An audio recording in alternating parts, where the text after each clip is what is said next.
नमस्ते दोस्तों, मैं श्रेयस बढ़िया आप सबका मेरे YouTube चैनल पे बहुत बहुत स्वागत करता हूँ। आज हम डेली करंट अफेयर्स सीरीज से 23 फरवरी 2024 के करंट अफेयर्स पढ़ेंगे। यहाँ लिखे गए जितने भी टॉपिक्स हैं इन पे हम आज डिस्कशन करने वाले हैं। और अगर आप इस वीडियो लेक्चर का PDF चाहते हैं तो इस वीडियो के डिस्क्रिप्शन में मैंने मेरे टेलीग्राम चैनल की लिंक छोड़ी हुई है, उस टेलीग्राम चैनल को ज्वाइन कीजिए और आपको वहाँ पे डेली करंट अफेयर्स के PDF मिलते रहेंगे। आपको MCQs इस करंट अफेयर से रिलेटेड सॉल्व करने हैं, जो कि मैं इस लेक्चर के एंड में डिस्कस करने वाला हूं।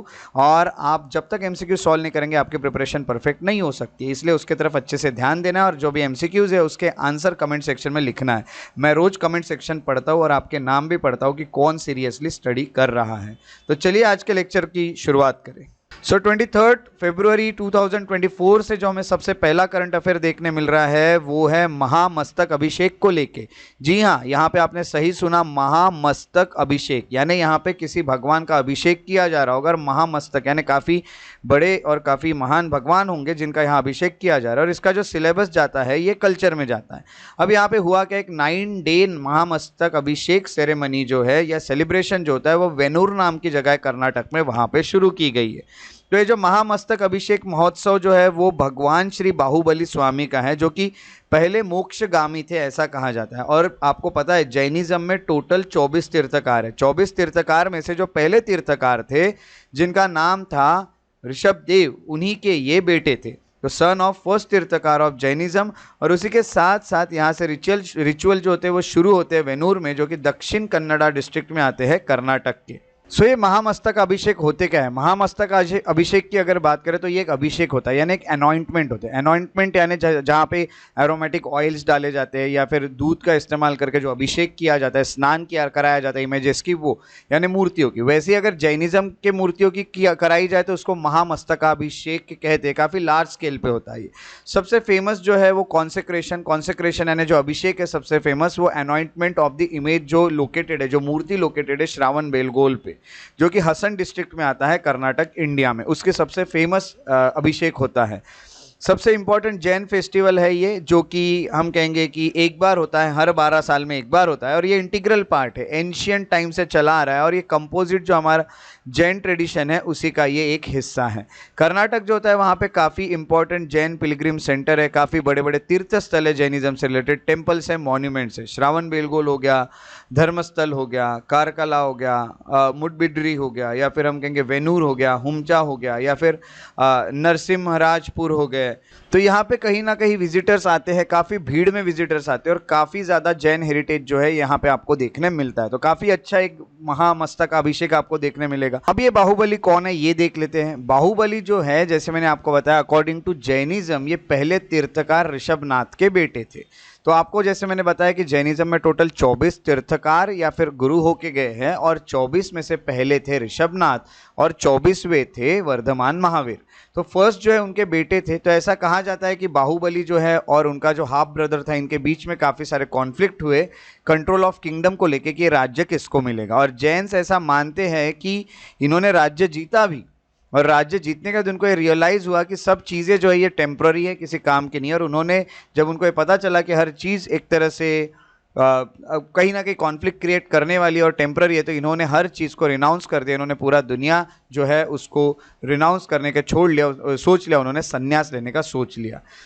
उसके अकॉर्डिंग लीजेंड ये भी कहते हैं कि उसके बाद वो खड़े हो गए, अपने फिट स्ट्रेट रखे, अपने पैर स्ट्रेट रखे, अपना हेड स्ट्रेट रखे, अपने आर्म्स जो है वो और अपने आर्म्स के जो है वो अपने साइड में रखे, यानी जैसे वो खड़े थे तो उनके जो हाथ है वो अपने साइड में उन्होंने रख लिए, जैसे हम अटेंशन में खड़े रहते हैं वैसे। और वो एंटायर ईयर, पूरे साल भर एक इसी योगिक पोजीशन में मेडिटेशन करते रहे, जिसको कायोत्सर्ग कहा जाता है। कायोत्सर्ग का मीनिंग होता है डिसमिसिंग द बॉडी, बॉडी की तरफ ध्यान ना देते हुए अपना मेडिटेशन ही करते रहना।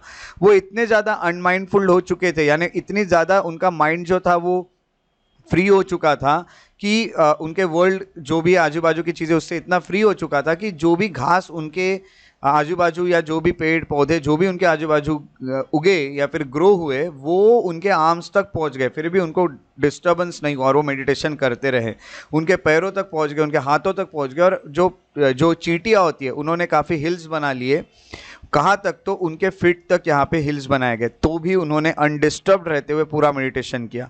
उसका उन्होंने जो मेडिटेशन किया उसके बाद उनको विक्ट्री मिली ह्यूमन पैशन पे। उनको ये पता चला कि हर चीज़ जो है वो किसी काम की नहीं है, यानी ये राज्य जितना, ये करना वो करना, तो यही होता है। ऐसा बिलीफ है दिगंबर सेक्ट का जैनिज्म में। और उसके बाद वो पहले ह्यूमन बने उस वक्त के जिन्होंने कल्प या फिर वर्ल्ड एज में हम कहेंगे कि लिबरेशन हासिल किया, जिन्होंने मोक्ष हासिल किया या मुक्ति हासिल की। तो इस तरह से ये जो है महामस्तक अभिषेक होने वाला है बाहुबली का।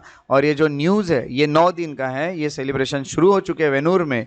तो ये करंट अफेयर जो था इसका जो सोर्स था वो था ब्रिटानिका। अब अगला जो हमें करंट अफेयर देखने मिल रहा है वो है काजीरंगा नेशनल पार्क को लेकर। इसका सिलेबस जाता है एनवायरमेंट में।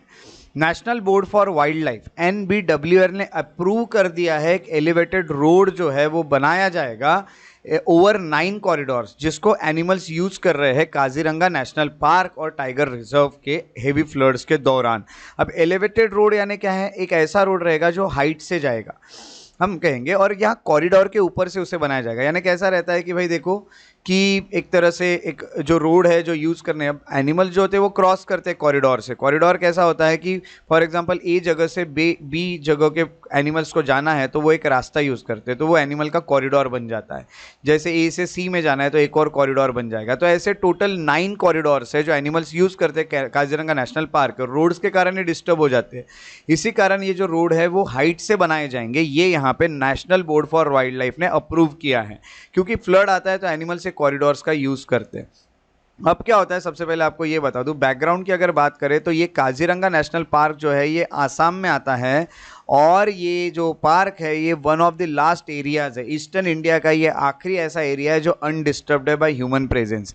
यहाँ पे इंसानों की कोई भी एक्टिविटी नहीं दिखती है, उस कारण ये पूरी तरह से अनडिस्टर्ब्ड है।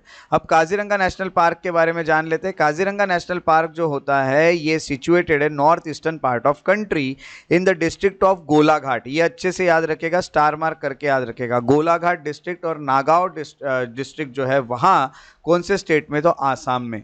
इसको नेशनल पार्क डिक्लेयर किया गया था 1974 में, और इसको बाद में टाइगर रिजर्व भी बनाया गया 2007 में। तो ये नेशनल पार्क है, यहाँ पे प्रोटेक्शन किया जाता है एनिमल का और यहाँ कंजर्वेशन किया जाता है टाइगर का। काजीरंगा जो होता है इसको वर्ल्ड हेरिटेज साइट भी डिक्लेयर किया है यूनेस्को ने, United Nation Educational and Scientific Cultural Organization, ये यूनेस्को का फुल फॉर्म है। इन्होंने इसको 1985 में, in the year 1985 Kaziranga was declare as world heritage site. ये जो पार्क है यहाँ पे आपको इंपॉर्टेंट बर्ड एरिया भी देखने मिलता है, जिसको बर्ड लाइफ इंटरनेशनल सोसाइटी जो होती है वो कहीं ना कहीं ध्यान रखती है उसका।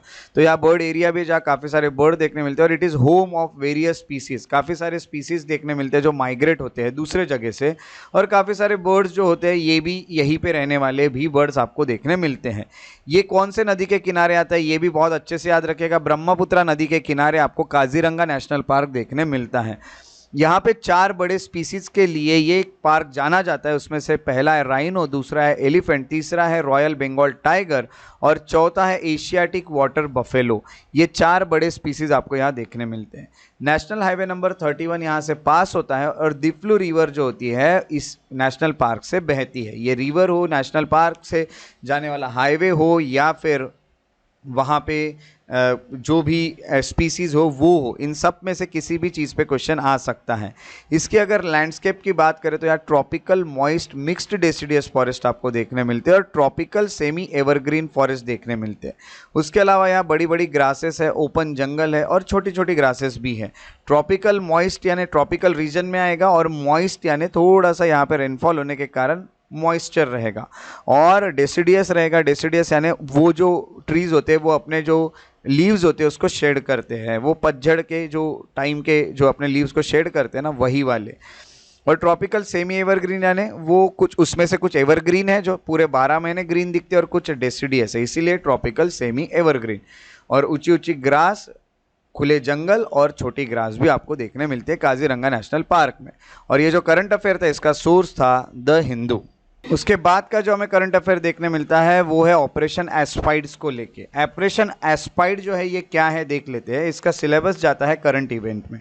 यूरोपियन यूनियन जो है उन्होंने रिसेंटली लॉन्च किया है कि रेड सी मिशन। तो रेड सी जो है वहाँ लग के वहाँ पे एक मिशन चलाया जा रहा है जिसको मिशन एस्पाइड्स कहा जाता है। मिशन एस्पाइड क्या होता है ये हम पढ़ेंगे, उसके पहले आपको बैकग्राउंड बता दूं। अक्टूबर 2023 से बहुत सारे हौथी जो है, हौथी एक ट्राइब है, हौथी लोग जो है ये अटैक कर रहे हैं कुछ वेसल्स पे, कुछ शिप्स पे रेड सी में, गल्फ ऑफ एडन में, अरेबियन सी में। इसके पहले भी हम ये चीज़ें डिस्कस कर चुके हैं क्योंकि पहले भी अटैक हुए थे। गल्फ ऑफ ओमान में, ये सब जगह पे अटैक हुए हैं। ये जितने भी अटैक है इससे काफ़ी सारे सिविलियंस जो है इनकी जाने गई है, मर्चेंट और कमर्शियल शिप्स पे या वेसल्स पे, यानी जो है ट्रेडिंग के लिए जो शिप जा रही वो, या फिर हम कहेंगे मर्चेंट लोग में जा रहे थे वो हो, या फिर कमर्शियल वेसल हो उस पर। उसी के साथ साथ यहाँ पे कहीं ना कहीं ब्रिज किया गया, तोड़ा गया फ्रीडम ऑफ हाई सीज, है ना। यानी आपका जो फ्रीडम है कि आप सी का यूज़ कर सकते हो, यहाँ से वहाँ जा सकते हो, ट्रांजिट पैसेज को यूज़ कर सकते हो, यानी एक जगह से दूसरे जगह जाने के लिए समुद्र का यूज़ कर सकते हैं, स्ट्रेट्स का यूज़ कर सकते हैं इंटरनेशनल नेविगेशन के लिए। United Nation Convention of the Law of Sea ऐसा कहता है कि आप समुद्र का इस्तेमाल कर सकते हो। बट समुद्र का जब इस्तेमाल कर रहे थे कुछ देश, तो यहाँ पे हौथी ट्राइब ने अटैक कर दिया था और ये अटैक जो है ये कंटिन्यूसली चल रहे हैं। इन्हीं के खिलाफ अब ऑपरेशन एस्पाइड्स या मिशन एस्पाइड्स चलाया जा रहा है। अब मिशन एस्पाइड क्या है ये देख लेते हैं। मिशन एस्पाइड एक नया यूरोपियन यूनियन का डिफेंसिव मैरीटाइम सिक्योरिटी ऑपरेशन है।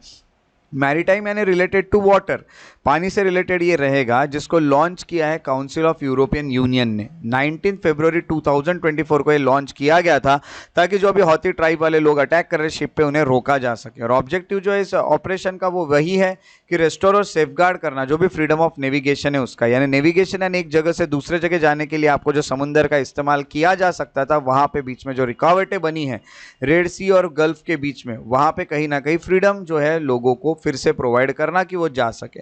ऑपरेशन जो होता है वो यूरोपियन यूनियन का नेवल प्रेजेंस दिखाएगा इस एरिया में, यानी इनकी नेवी आके वहाँ खड़ी हो जाएगी और काफ़ी सारे सिचुएशनल अवेयरनेस भी यहाँ पे प्रोवाइड किए जाएंगे।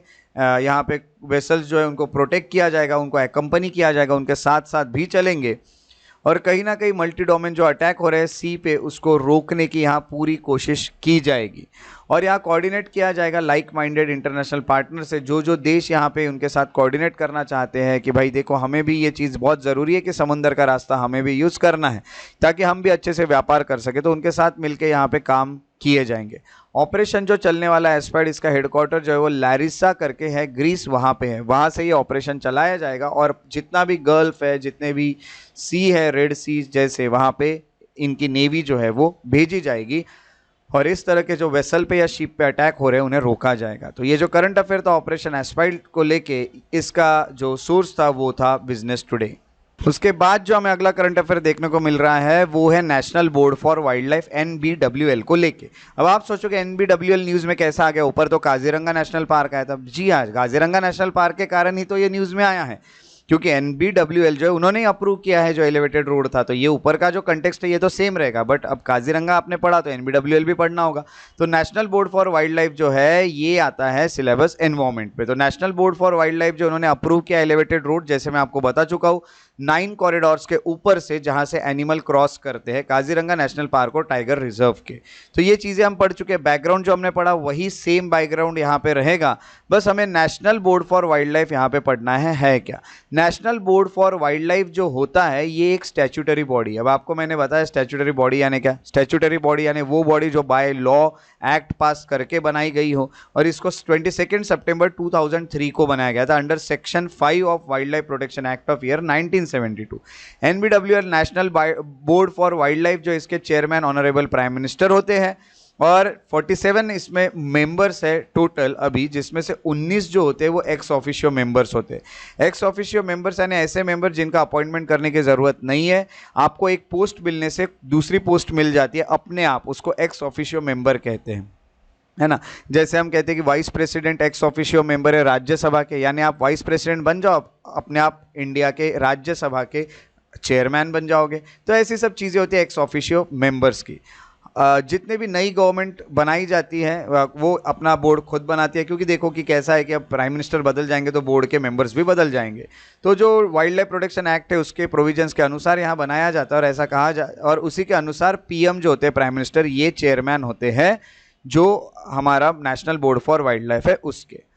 ये रेस्पॉन्सिबल है गाइड करने के लिए गवर्नमेंट को, जो भी डिसीजन है उसको ये गाइड करता है। किस चीज़ के डिसीजंस? तो वाइल्ड लाइफ कंजर्वेशन को लेके डिसीजंस, या फिर इशूज जो भी चल रहे हैं प्रोजेक्ट्स को लेके प्रोटेक्टेड एरिया में, जैसे नेशनल पार्क है, वाइल्ड लाइफ सेंचुरी है, वहाँ जो भी प्रोजेक्ट चल रहे हैं उसके अप्रूवल्स अच्छे से हो रहे कि नहीं, उसमें भी ये कहीं ना कहीं काम करते रहता है। प्रैक्टिकल टर्म्स में देखा गया तो काफ़ी सारे टास्क है जो ये पूरा करते हैं। हम कहेंगे तो many of the task are delegated to standing committee. ये पूरा करता है बट किसके थ्रू? तो उनके पास एक स्टैंडिंग कमिटी है। ये बोर्ड जो होता है वो अपने स्टैंडिंग कमिटी को देके अपने काम करवा लेता है। स्टैंडिंग कमिटी जो होती है NBWL की, उसके चेयरमैन होते हैं minister of for environment, forest and climate change. ये अच्छे से याद रखेगा, ये इंपॉर्टेंट है। जैसे हम कहते हैं कि मोदी जी जो है एट प्रेजेंट वो चेयरमैन है national board for wild life के, तो आपको अब कमेंट सेक्शन में लिखना है कि जो स्टैंडिंग कमिटी है national board for wild life, उनके चेयरमैन कौन है, क्योंकि वो रहेंगे minister of environment, forest and climate change. तो आपको मिनिस्टर ऑफ फॉरेस्ट पता होने चाहिए कौन है, तो आप कमेंट सेक्शन में वो लिखोगे। तो ये है इन्फॉर्मेशन अबाउट NBWL, और इसका जो सोर्स था ये था डाउन टू अर्थ। उसके बाद जो हमें अगला करंट अफेयर देखने मिल रहा है वो है national livestock mission NLM को लेकर, और इसका सिलेबस जाता है करंट इवेंट में। हुआ क्या है, कैबिनेट जो है यूनियन कैबिनेट, उन्होंने अप्रूव किया है कि नेशनल लाइफ स्टॉक मिशन जो होता है उसमें मॉडिफिकेशन किए जाएंगे और उसमें और भी एडिशनल एक्टिविटीज जो होती है उसको इंक्लूड करा दिया जाएगा। अब ये जो बैकग्राउंड इसका क्या जाता है देखते हैं। तो national livestock mission NLM जो है उसको राष्ट्रीय पशुधन विकास योजना भी कहा जाता है। याद रखिएगा, राष्ट्रीय पशुधन विकास योजना, स्टार मार्क करके रखिएगा, इस पर क्वेश्चन आ सकता है। इसको एस्टेब्लिश किया गया था फिस्कल ईयर यानी फाइनेंशियल ईयर 2014 और 15 के दौरान, और इसको बाद में रिवाइज भी किया गया था 2021 और 22 में। अब इसमें और मॉडिफिकेशन किए जा रहे हैं, इसीलिए ये न्यूज़ में आ गया है। तो नेशनल लाइफ स्टॉक मिशन है क्या? तो ये एक इनिशिएटिव है ministry of agriculture and farmers welfare का। उन्होंने इनिशिएटिव लिया, उन्होंने इसे बनाया था। इसका ये जो मिशन है इसका एम यही है कि सस्टेनेबल डेवलपमेंट किया जाए लाइफ स्टॉक सेक्टर में। अब लाइफ स्टॉक यानी आपको पता है क्या होते हैं? जो लाइफ स्टॉक होते हैं वो पशु, तो पशु जैसे पिगेट्री हो गया या पोल्ट्री हो गया, उन सब के सेक्टर में हमें डेवलपमेंट करना है, उसके लिए ये काम करता है।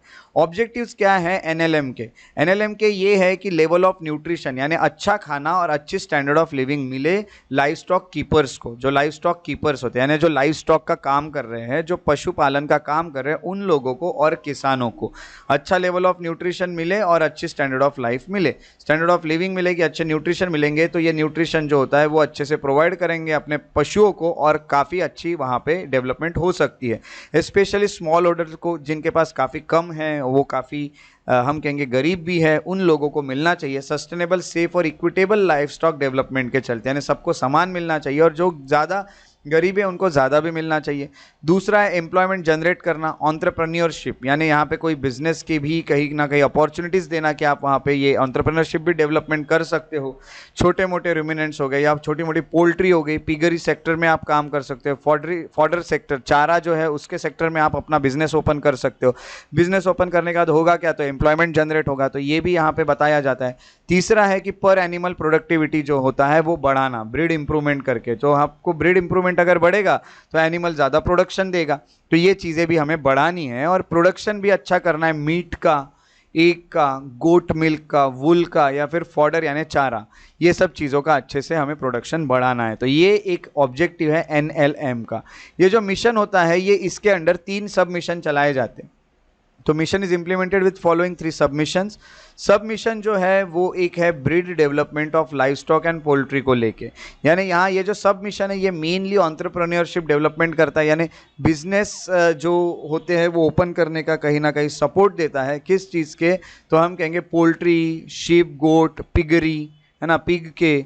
तो वो कहीं ना कहीं इंसेंटिवाइजेशन करता है इंडिविजुअल्स को, कहीं ना कहीं फाइनेंशियल सपोर्ट करता है FPO को, SHGs को, या फिर सेक्शन 8 कंपनीज जो है उनको, कंपनीज एक्ट के, तो कंपनीज को हो गया, या फिर हम कहेंगे कि सेल्फ हेल्प ग्रुप्स हो गए उनको, या फिर जिसको फॉलो ऑन पब्लिक ऑफर्स भी कहा जाता है, तो ये सब के लिए कहीं ना कहीं यहाँ पे काम होता है। और जो स्टेट गवर्नमेंट होती है उनको भी यहाँ सपोर्ट किया जाता है कि वो भी इम्प्रूव कर सके इंफ्रास्ट्रक्चर को, जहाँ पे अच्छे से डेवलपमेंट हो सके लाइव स्टॉक और पोल्ट्री का। तो ये पहला सब मिशन है।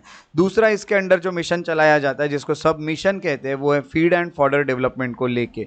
तो यहाँ चारा और ये सब जो है उसके कहीं ना कहीं सीड्स जो है वो बढ़ाए जाएंगे, इम्प्रूव किया जाएगा अवेलेबिलिटी सर्टिफाइड फॉडर सीड के। तो फॉडर प्रोडक्शन अच्छा किया जाएगा, चारा अच्छे से लाया जाएगा, और चरवाहे जो जो एनिमल चरते हैं उनको काफ़ी अच्छा यहाँ पे खाना मिल सकता है।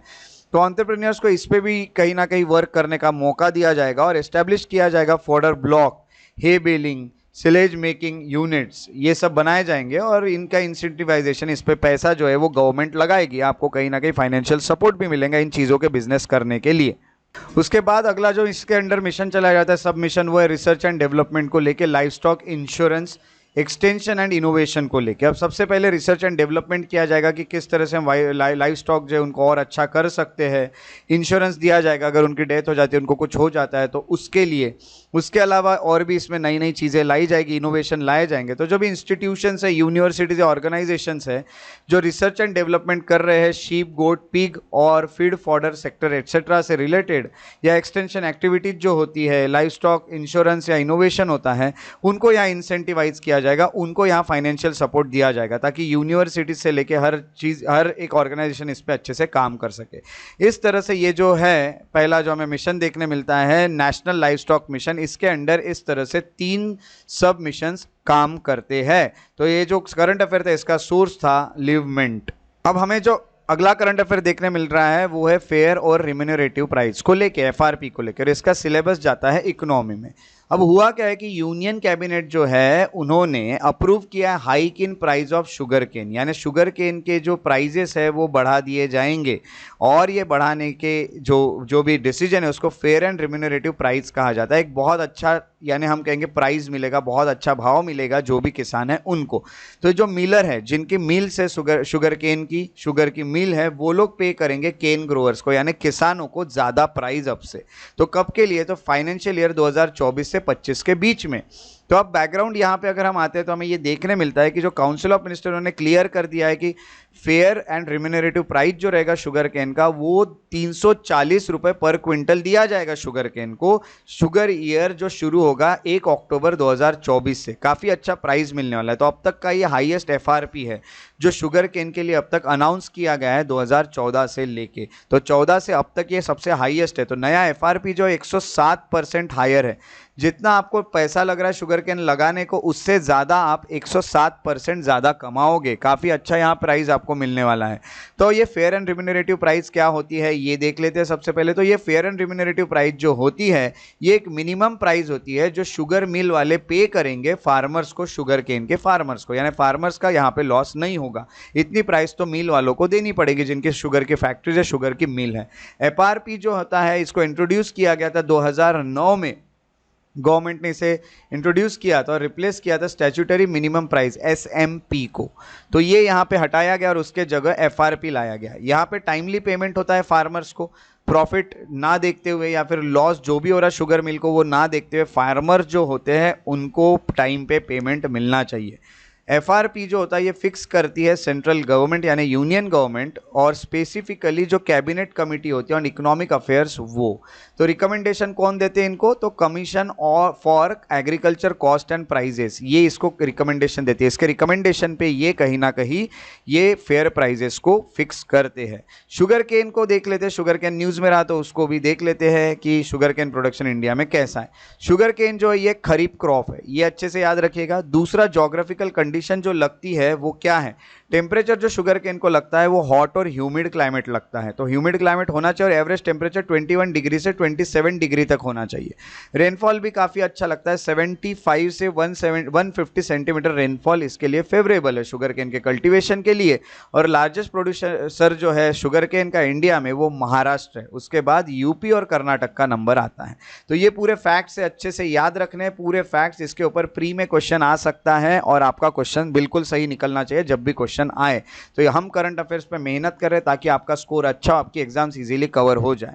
तो ये जो FRP था ये न्यूज़ में रहा और इसका जो सोर्स था वो था द हिंदू। अब बारी है आज के प्रैक्टिस MCQs को सॉल्व करने की। क्वेश्चन नंबर 1 है with reference to national livestock mission consider the following statement. पहला है it is initiative of ministry of agriculture and farmers welfare. दूसरा है मिशन का एम है to achieve sustainable development of the livestock sector.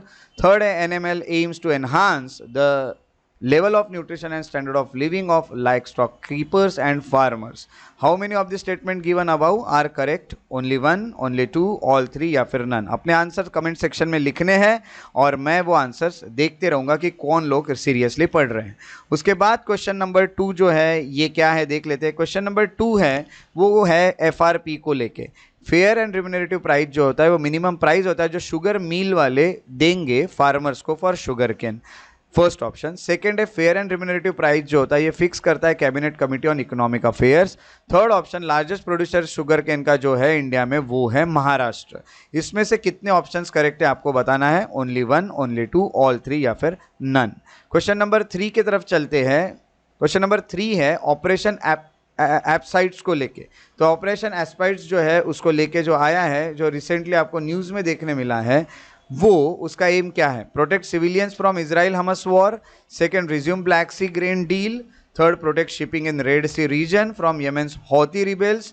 और fourth है defending Ukrainian border from Russian invasion. तो ये थर्ड क्वेश्चन है जो कि आज के करंट अफेयर से रिलेटेड था। अब बारी है जो हमने प्रीवियस जो क्वेश्चंस पूछे थे प्रीवियस करंट अफेयर्स के, उसके आंसर जानने की। तो फर्स्ट क्वेश्चन का आंसर था 1A, सेकंड का था B और थर्ड का था D। अगर आपको मेरे वीडियोस पसंद आते हैं तो उन्हें लाइक जरूर करें, शेयर करें और मेरे यूट्यूब चैनल को सब्सक्राइब करके बेल आइकॉन को प्रेस करना ना भूलें ताकि आने वाले वीडियोस के नोटिफिकेशन आपको रेगुलरली मिलते रहे। अगर आप और अपडेट्स चाहते हैं तो आप फेसबुक पेजेस जो है मेरे उनको भी फॉलो और लाइक कर सकते हैं, श्रेयस बढ़िया इंटरप्रिटेशन। अगर आप मुझसे कोई भी क्वेश्चन पूछना चाहते हैं, कोई भी डाउट पूछना चाहते हैं तो आप मुझे डायरेक्ट मैसेज के थ्रू इंस्टाग्राम पे भी पूछ सकते हैं। मुझे फॉलो कीजिए श्रेयस बढ़िया द पीस लवर पर, आपको आपके सवालों के जवाब भी मिलते रहेंगे। उसी के साथ साथ अगर आप मुझे मेल करना चाहें तो shreyasbadi@gmail.com पे आप मुझे मेल भी कर सकते हैं। और अगर आप और भी इंफॉर्मेटिव वीडियो चाहते हैं तो आप मेरे एकेडमी श्रेयस IAS एकेडमी के जो अकाउंट है इंस्टाग्राम पे और फेसबुक पे, वहाँ भी उसे फॉलो करके मुझे सपोर्ट दिखा सकते हैं। मेरे साथ इस वीडियो में बने रहने के लिए बहुत बहुत शुक्रिया। Thank you so much for being here. Take care and have a very good day.